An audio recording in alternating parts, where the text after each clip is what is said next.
This is Senate Appropriations, and we're taking testimony on the 2023 budget adjustment. And we are hearing from the Cannabis Control Board and from Bryn Hare, the Executive Director, regarding the budget adjustment request. So thank you. Sorry we're a bit late. Some of us had meeting over lunch, so we're eating while we're listening to you, but we'll let you take it from there. Do you want screen sharing, or do you want us to just refer to these documents? It's totally up to you. I'm happy to put it up there if that's what you'd like to do, or however is best for you. All right. That's yours, right? Yeah. Okay. Yeah, I'm looking around here. That's too small for mine. So, nice to see you all. Hello, my name is Bryn Hare, Executive Director of the Cannabis Control Board. Lovely to see you all again. So I apologize for bringing a PowerPoint, but I felt like I hadn't seen you in a while, and I thought maybe you guys would be curious about what the Cannabis Control Board has been up to. So I just put a little bit of background information and what we're doing now into the slideshow. As just a little bit of table setting before I jumped in. No, that's fine. A refresher. Actually, we had scheduled a number of different departments or boards in to kind of get an update. So I think we're happy to have you focus on that as well as the the money as well. Good. I could have put more in. I tried to make it pretty quick, but anyway, I know PowerPoint presentations are pretty boring, so hopefully I won't rely on it too much. So slide 3, this is just an introduction to our 3-member board. As you'll probably remember, Act 164 of 2020 was our enabling legislation, which created a 3-member board and essentially an independent executive branch agency to administer the regulations and the laws around adult use in medical cannabis. And the board was tasked with safely, equitably, and effectively implementing and administering the statutes and the rules governing the industries. So there's our board: James Pepper, who most of you probably know, Kyle Harris, and Julie Hulbert. So the next slide is just an introduction to the staff of the Cannabis Control Board. I think the last time I was here, there were only 3 of us. And I was asking you, maybe begging you for some more people to, so we could do what we were tasked with doing. So now we have filled out our staff, and we have kind of an executive team, and then we have sort of 3 branches. We've got the compliance team; those are includes the field agents who go out to the sites and do the visits. Our licensing team who review the applications. And then our medical staff for the medical program. Those are existing staff that transition. Yeah, they used to work at Ag. Yeah, the one who was here. Yeah, they stole Carrie. Oh, Yep. Yeah. No, he's good. Yeah, he was great. So that's a little picture of our team. And then the next slide is just a kind of introduction to the time frame for the Cannabis Control Board's work. So, in 2020, the board, or 2021 in the spring, the board was seated. They had their first open meeting in May. They hired me in the summer, middle of the summer.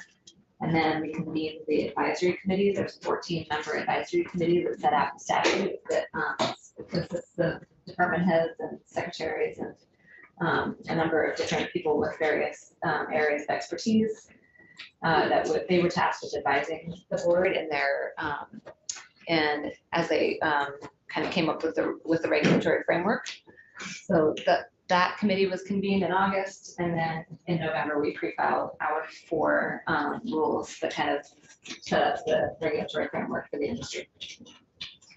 And then this last year, 2020. We brought the medical cannabis program over from the Department of Public Safety, so they are now a part of the Cannabis Control Board's work. We had our fee bill approved in March. Our rules were also adopted in March, and just in time because the first licensing application window opened in April. So we started issuing licenses in May for cultivators and testing facilities, and there was that kind of gradual rollout until the fall. We started issuing manufacturing licenses over the summer, wholesale licenses, and then in October, that was when we first started issuing the retail licenses. So we now have a full, like all of the 6 different license types are have been licensed. They are up and running. We are continuing to get applications for licenses. In terms of seasonality, Mhm. if your cultivators first license in May, I mean, people are doing their crops. So I'm sure you've heard that. Yes, yes, we did. So there were some bumps in the road, as I think everybody anticipated, is the way that the structure was established. It did not give the board a whole lot of time to get ready for those applications, and it didn't give growers a lot of time to get ready for growing. In the first year of operations, we were kind of anticipating that rocky road, but I think now it will be a little bit smoother. Can I ask, what is the proportion of, New Canada and New May. oh, thank you, grown inside versus grown outside? Yeah, that's a great question. So one of the legislature set us up with a really interesting framework for regulating. As I'm sure you remember, you did a number of very unique things that no other state had done. One of them was to require the board to consider sustainability and environmental considerations in all of our regulations. So the board has prioritized outdoor growing in many ways. And the proportion of our outdoor to indoor is roughly 3 to 1. So we've got more outdoor than indoor grows right now. And it looks like it will stay that way, which And that's part of how we maintain during the winter months? indoor grows are a vital way of ensuring that product remains available all year round. But as you probably know, most other adult use states prioritize or have primarily indoor grow spaces. And those states face quite a bit of energy efficiency problems. I wondered that 3 to 1 ratio, is that licenses? How does that connect to like amount of product? You produce a lot more product indoors than you can. Yes, yeah, and so we do have, one of the tools that we have available to us, and we posted it on our website for other people to use, is a supply and demand model that kind of anticipates the amount of supply that will be available on the market over time based on information about our current licensees. And so we do have, and I took it out of this slideshow. I almost put it in, but it was a graph of the amount of supply over time versus the demand. Is that broken up by indoor outdoor? That was my kind of No, question. it's Do you know not. how much is? It blends them both. So but you can see over time the large spikes in supply that arise because of the number of our outdoor cultivators the hardest time. So there will be one of the kind of policy considerations we have to grapple with is thinking about when there are when there are periods of time where the market is saturated, where there's quite a bit of product available. How are we handling that product? And that will be an information. And as sort of a follow-up to that, it's important to track that because there's no way to bring product in across state lines, right? Correct, yes. Yeah, everything that is sold in Vermont has to be grown and processed and manufactured here. And that's the same for every state that has, unless the feds were to change the law, it would remain that way. Yes. Yes. Yeah, an outside grow, they have 1,000 square feet.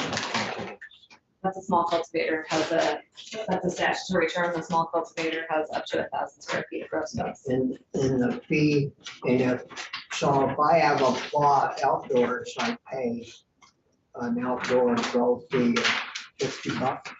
No, it's a $750 fee for the smallest tier of outdoor cultivation. So that is that's the lowest fee that we impose. So this is one of the ways that we encourage outdoor cultivation over indoor cultivation is the licensing fee is lower for outdoor growers. And if I do an indoor small grow, how much is that? You're gonna test my memory, but I think it's $1,500 for an indoor, same size, but indoor. Because I've had calls from outdoor grow people that feel that you can do more than one crop if you're indoors, but you pay double. But you can get 2 or 3 crops indoors in a better quality and a better product compared to outdoor, because you never know what the weather's gonna be. And they were wondering if, there was some way, if the board had talked at all about doing a lower fee for small growers. Yes, so last year when we did our fee proposal, one of the legislative mandates was that we proposed fees that would cover our costs. Yeah. So we did do that. We proposed one set of fees that would cover our costs, and those fees were So established. very high, unattainably high for most of our existing growers. And you'll remember that another one of our mandates was to transition as much of the illicit market into the regulated market as possible. Yep. So we also proposed another set of fees that would be more accommodating, and like kind of lower the barriers to entry for folks. And I believe where the legislature ended up was somewhere in between. So we wound up with a set of fees that was a little bit higher than our initial proposal, but lower than the proposal that we made that would cover our costs. And how is that working, or are those fees covering their cost or more than covering their cost, or? No, they're not. No, that's probably part of why we're here. And last year, actually, there was some of the startup costs and no revenues to offset it. And that's when we used one-time money, so we weren't creating kind of a deficit balance from the get-go. Guess it's gonna take a little while for this to ramp up. Then the other issue, they have to license their workers, that if they hire somebody to come and help, they have to hire somebody or get them a license that costs $50. Yeah, they have to have an employee ID card, which was one of the requirements in statute that every person who worked in the industry would also have to undergo a background check and be screened by the board. And so, Well, the background checks, they claim $500. yeah, that's one of the things I was gonna talk about today, Oh, okay. is the background check. Yeah. Well, why One don't person would be. keep going, we'll get to it then. Yeah. Okay, so next slide, this is just a breakdown of our numbers of licenses that we have so far. A little bit of a picture of how the market has grown. Oh, sorry, that's slide 7. This slide, yeah, that one. The previous one, slide 6, is just a little bit of a very high level picture of the work we've done in the last couple of years, number of public meetings we've had, number of other sessions that we've had that are open to the public. We try and hold Q&A sessions monthly. We just started that a couple of months ago for our licensees, so that they can call and ask us questions and we'll answer. Those are recorded, so people have access to them. We've also had social equity networking events, and that is really primarily targeted to, it's not limited to our social equity licensees or applicants, it's for everybody, to help make connections among industry folks, so growers can have an opportunity to meet manufacturers, for example, and retailers. And then that is a list of witnesses that the board has heard from, not a non-exhaustive list. Okay, so now I'll move on to the. Are you on this? Yeah, she just got there. Okay. So yeah, those are our numbers of licenses as of yesterday. So you can see that we've got 270 approved cultivators. That is the majority of our licensees are cultivators. Is there a limit on the number of licenses you issue? No, You're just letting the market forces. Okay. Yes, the legislation did give the board some leeway to consider whether or not to close windows. So you kind of set it up so there were no caps on the number of licenses, but you did give the board the authority to close an application window if it felt like we had reached a saturation point with any license type. So does that mean you've got 270 that are operating and 48 more coming on? Yes, they may, just one clarification, they may not be operating because they're approved. So the way our process works is that in order to get people through as quickly as possible, once the board approves them, sometimes they are approved with a couple of contingencies, like banking and insurance are very difficult to get. People have struggled to get a bank account without some initial approval from the board. So they cannot operate until they have their license issued, which is the step after approved. Okay, But all those folks have been approved to operate. They just may not actually be operating it. So what number are the indoor versus outdoor? So I don't have that in front of me, but I That's can. okay. I mean, Three to most of the approved that 3 to we've got 1. are the ones for It'd indoor. be 90 So 90 to, outside and Yeah. 200, they'd be 90 indoor. so the place we're at is, we've got 37 retailers and we're, no. and indoor. 20 more coming. So we're heading to just under 60. Mostly outdoor. Most of them are outdoor. 3 to 1 is Yes. outdoor Yes. distance. Yeah. Most of them are outdoor license. Outdoors. Outdoor. Yes. One of the things that I'm sure you're hearing too is, the cultivators would like sort of the same arrangement as we have for wine and beer producers. So that you can, Tasting rooms. right, or you Farmers could, markets. farmers markets, or you could sell your, your, cannabis with your, Right. pork or other vegetables or whatever, sort of farm to, Farm gate sales. yeah. And I don't know, I know that that's a number of people have been suggesting that as sort of the new, frontier for, direct sales. Is that under serious discussion? So, not that I'm aware of among I'm not aware of any legislative, I'm not aware of any bill that's been introduced to that. Would it effect. require a bill? It would require a bill. It It's would. currently not allowed under statute. To allow on grow sites to be able to sell. Yeah, yeah, from direct from the Stands. grower to the, I've heard Um, that they want the- that. to the purchaser. So it cuts out the wholesaler and the retailer, to do it at the farms. And I guess that gets into the question about the manufacturing and the testing and all that, which you would have to have in place, to assure, Yes. the quality of the product. Yes. Plus, the whole idea from the beginning was secure from seed to sale. Yeah. And if you go to that model, it's hard to say you're securing it because every cultivator would be, free to have whatever process in place or lack of process they wanted.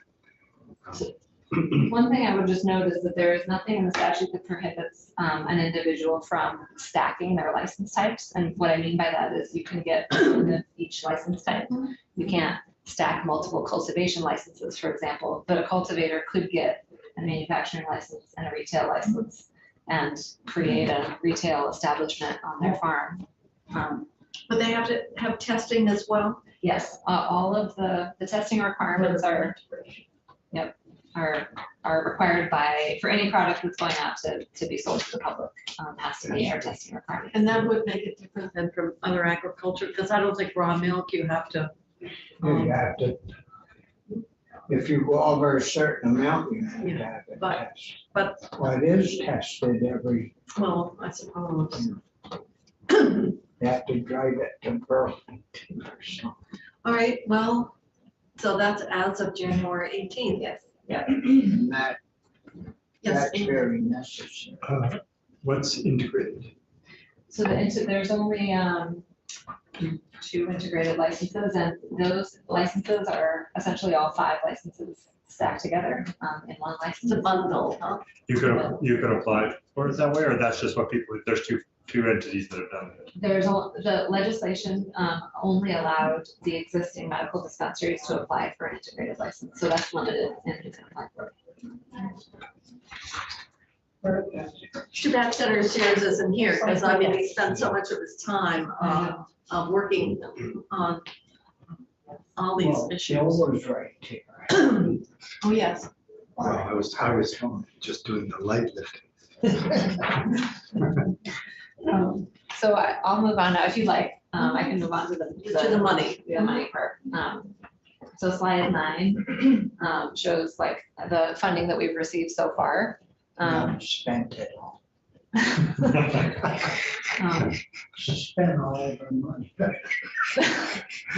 I'm not sure about that. So we had, anyway, you know all this. I just wanted to put it all in the presentation for a little background of the appropriations that have been made to the Cannabis Control Board so far.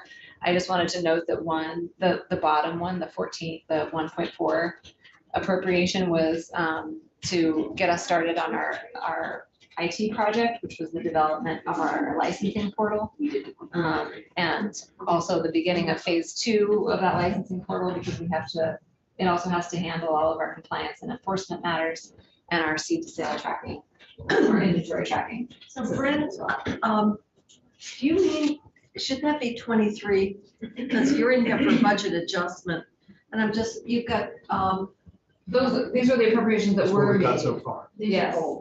And then the next one, slide 10, is the FY23 budget adjustment request.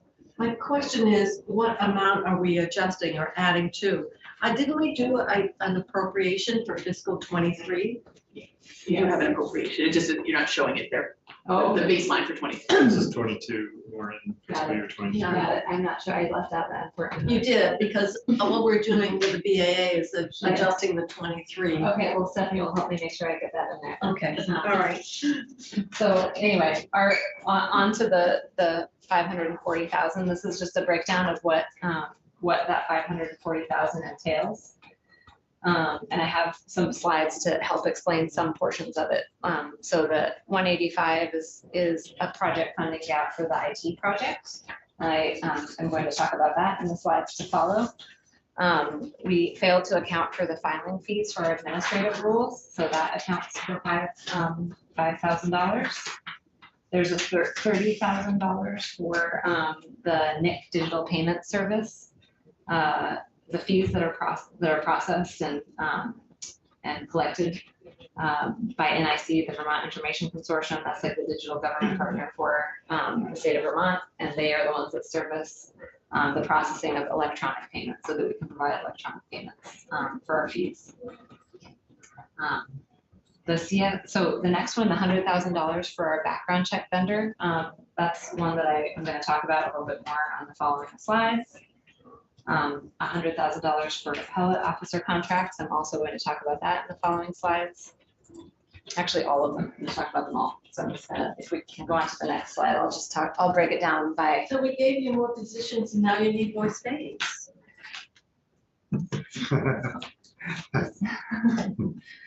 We have outgrown our space. You have a sort of a lookout to the future about the maximum space and that you will need, and the maximum support services that you'll need based on kind of predicted growth. And then, I mean, it will be a bell curve. Have you thought through some of that?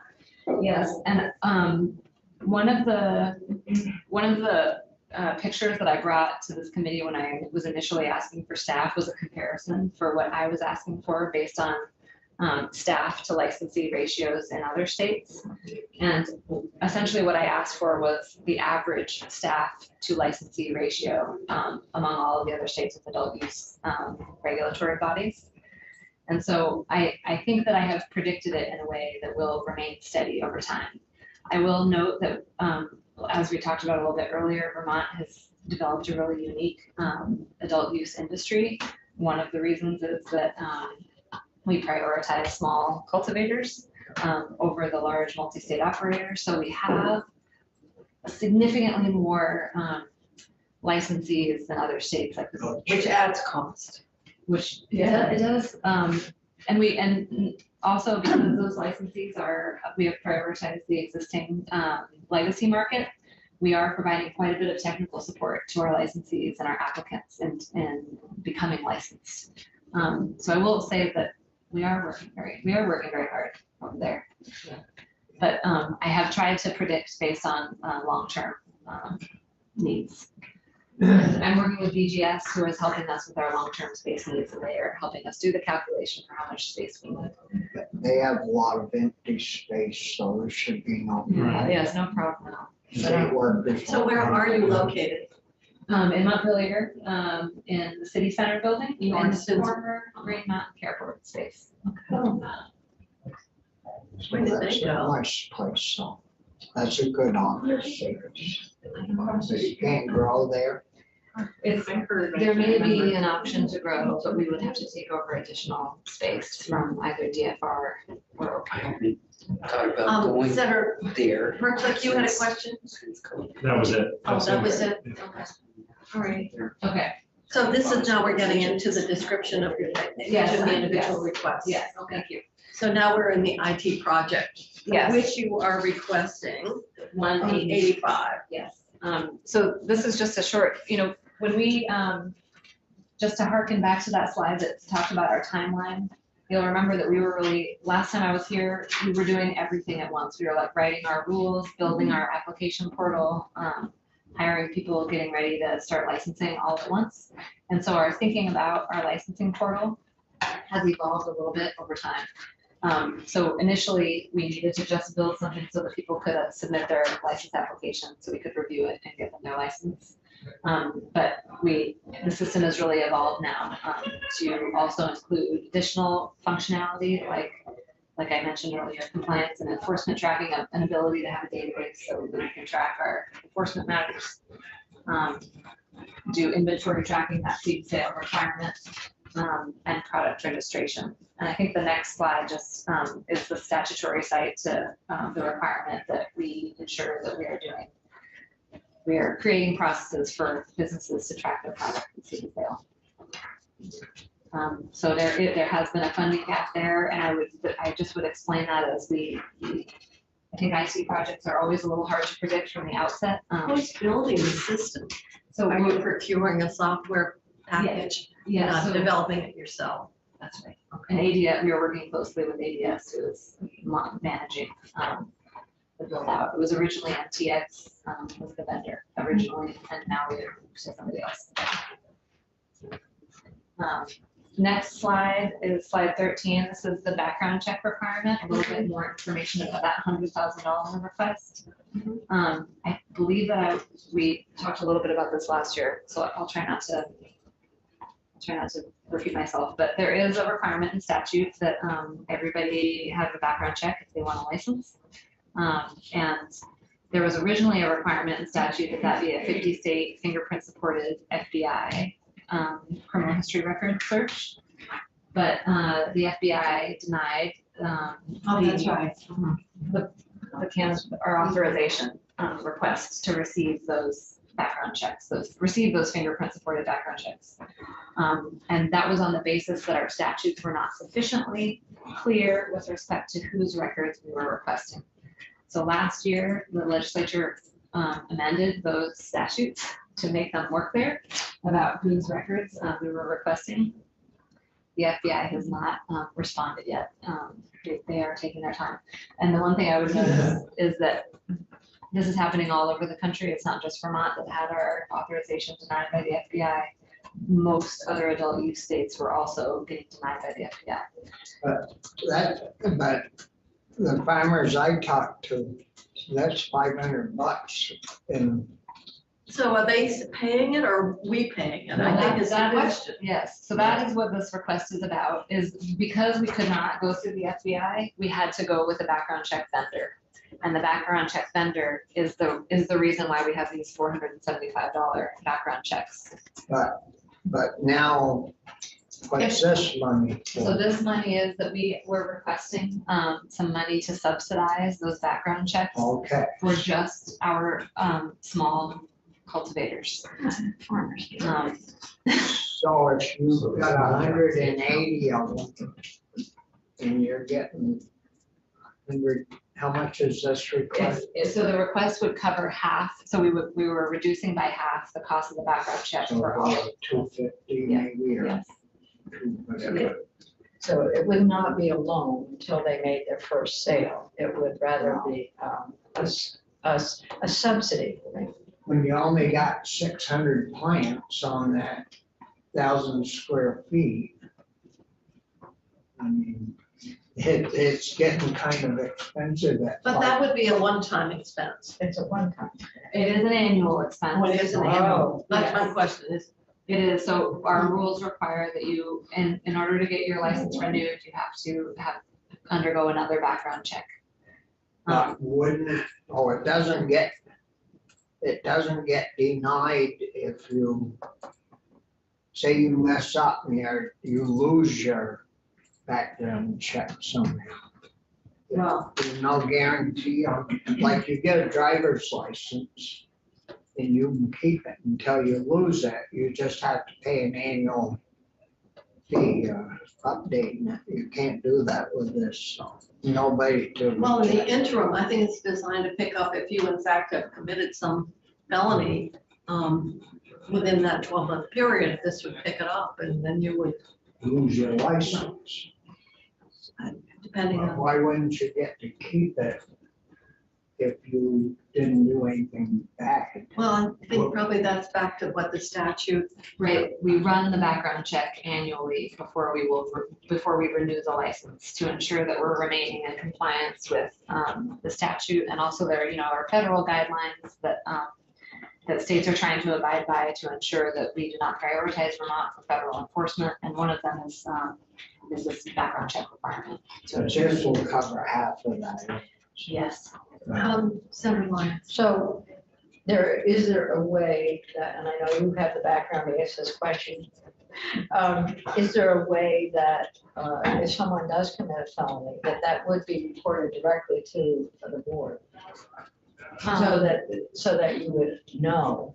I think all these folks are registered and they're registered with you, so there could be a two-way street in terms of any felony reported would go directly to you. So if we were a law enforcement agency, we would be, first of all, it would be much easier for us to access these FBI supported records.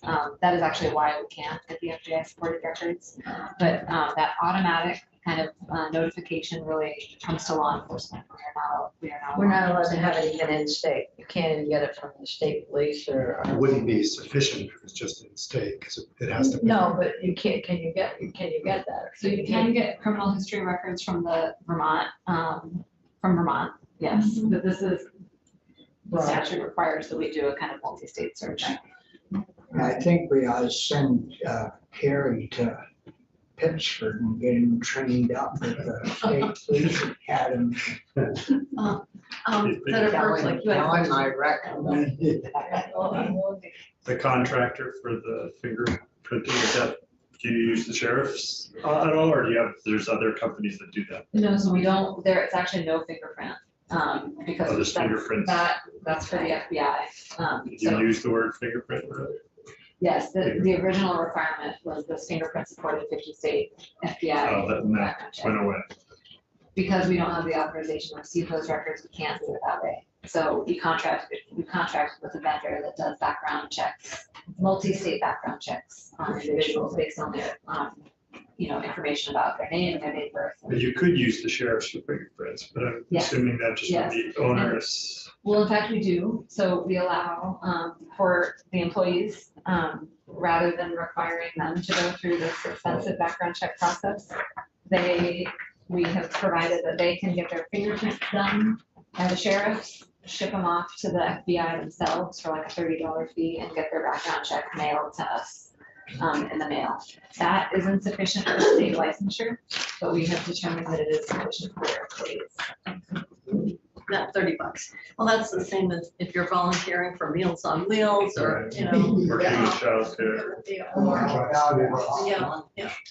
Yeah. And so the next slide is just I put it in here that we've got that mandate. Thank you, Anthea. We have that mandate to move the illicit market into the regulated market, encourage participation in the regulated market by small local farmers. And there was a specific directive that we could consider different needs and risks of small cultivators when adopting our rules. So this was sort of what we were relying on in requesting this additional money to subsidize our small growers.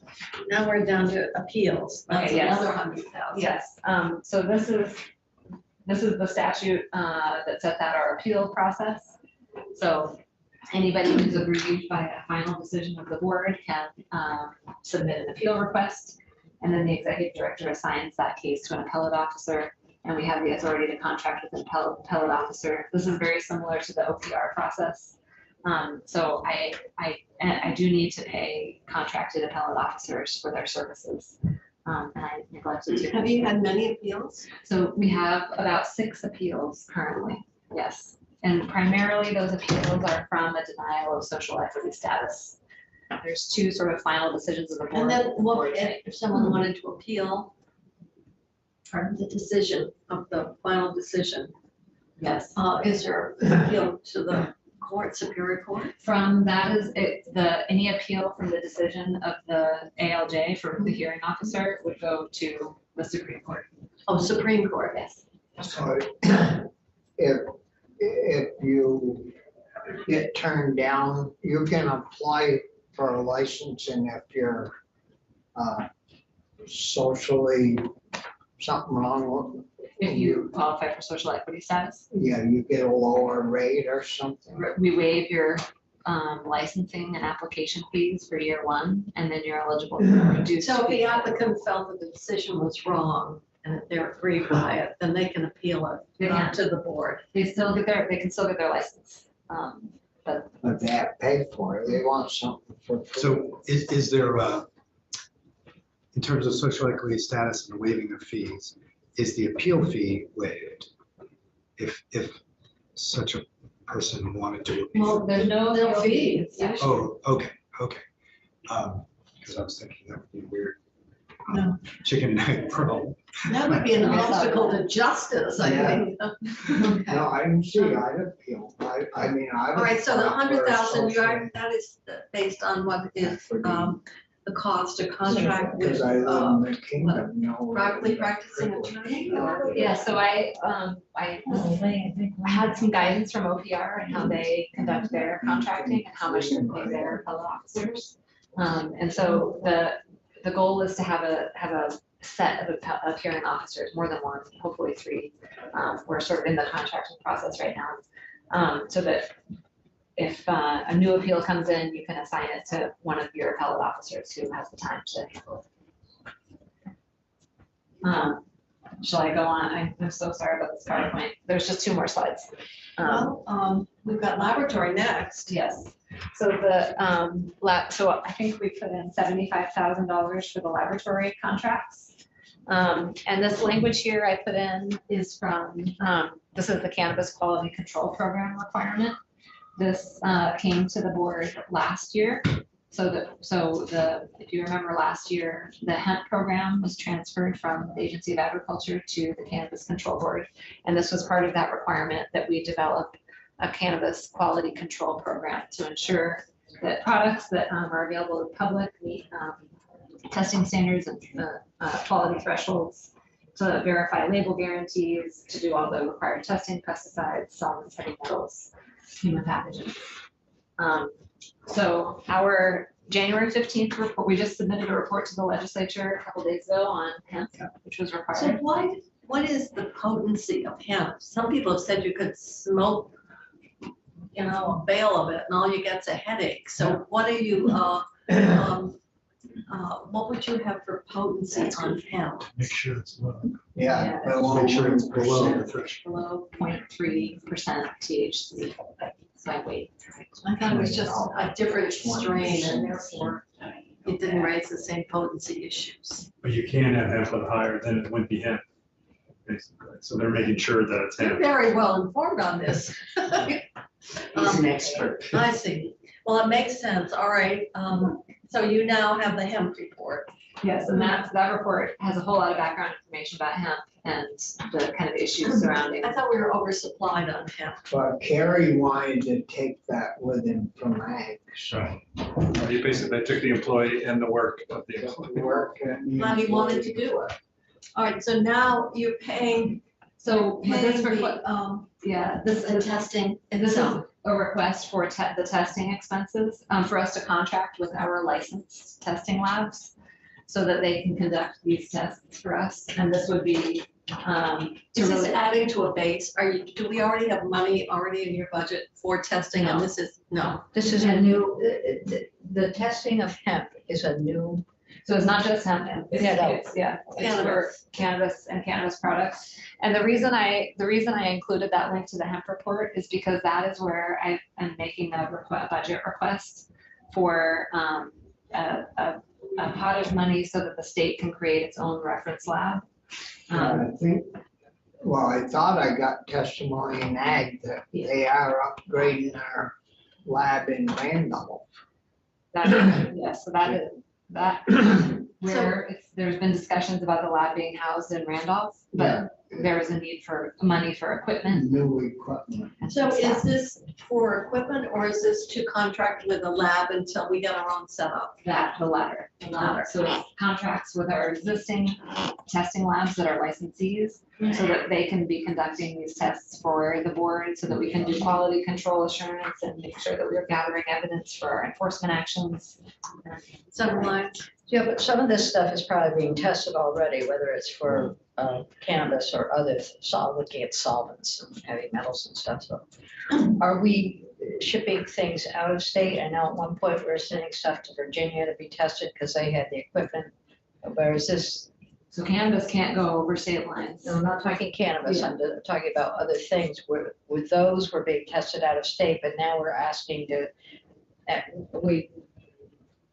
we ended the lab testing of those things about 10 or 12 years ago, and now we're bringing it back because we need to test it in state. And so But these would will be that- pesticides and solvents that would be in the cannabis product. in the cannabis product, Yeah. but will this also enable other testing? That's all I'm saying. If it expands the laboratory.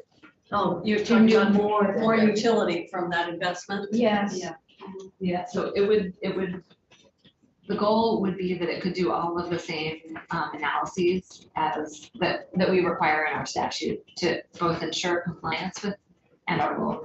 To ensure ensure compliance with rule, but also it would be a means for like research and development testing.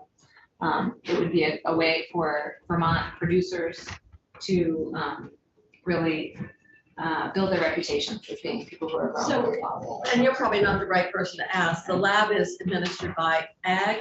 Is this in ag? So I think the heart of your question is, if we're building this capacity for this particular package of testing, in fact, could that capacity also be available for the testing of pesticides, solvents, et cetera, in other areas? Is that sort of, I think, Yes, maybe that's that's a question for ag. Well, they're already Yes, that's a doing, question. That's a great question. they're It is, but already so, yeah. doing all this testing, but they need new equipment to, Expand to cannabis. yeah. But the question is, does it have utility beyond cannabis? And that's, I think, what we're, I don't have the answer to that. Carrie would know. Yeah, Carrie. Yeah. Because there's a lot of discussion going on about pesticides Yeah, in food absolutely. crops and leachate, so. That's just all. Well, Carrie will know, I bet. Yeah, 'cause, you will. Yeah. But it certainly would be good if we're putting an investment in lab that we You'll have. be able to sleep better. I- Nicely, yeah. Okay, So that's it. that's, oh no, your space. There's one more slide and that's just the same thing, just to talk about. No, but you have money for space. Oh, yes, I'm sorry. And then there is a request for $45,000 for, Did you need, are you in the same place? You just needed more space or did you move? we are in the same place. I've been working with BGS because we don't have enough room right now. Several people don't have a place to live. Well, you could have them work remotely and stagger their time in the office. So we do some of that, because of Virtual pepper. Yeah, Give her Steve Whitaker's home that's upstairs. We want to move that out anyway. You're online. Anyway, so we have, most of our staff are primarily in the office. We find that with kind of the enormous amount of work that we've been doing to get launched, it's helpful to all be together in one space. So I missed, that is in the same building, or just moving within the city center? I'm trying to find a place that will fit all of us, and I haven't found one yet. And you think you might have to move then to a different location? I do think that we will have to move to a new location, unless we can take over a substantial portion of either DFR or OPRC. And so last year, when you were asking, you wanted 11 positions, and we got into that whole pot of dirt, so to speak, about how many and when. How are you doing on hiring? And that was a total of 11, I think, Yes, it my memory. So have you been successful in getting? Very, yes, there's an enormous interest in working for the Cannabis Control Board, so we have been very lucky in having just a plethora of excellent applicants. Oh, great. For all of our positions. So they've been filled. Yes, there's only one that's vacant right now, and that's because the former person just left and we haven't filled it yet. That's good. Other questions? Yeah, Yeah, yes. All right, well, thank you for Thank you coming so in. much. And Good to we'll see you. bring, See you all. to our next scheduled testimonies at 3.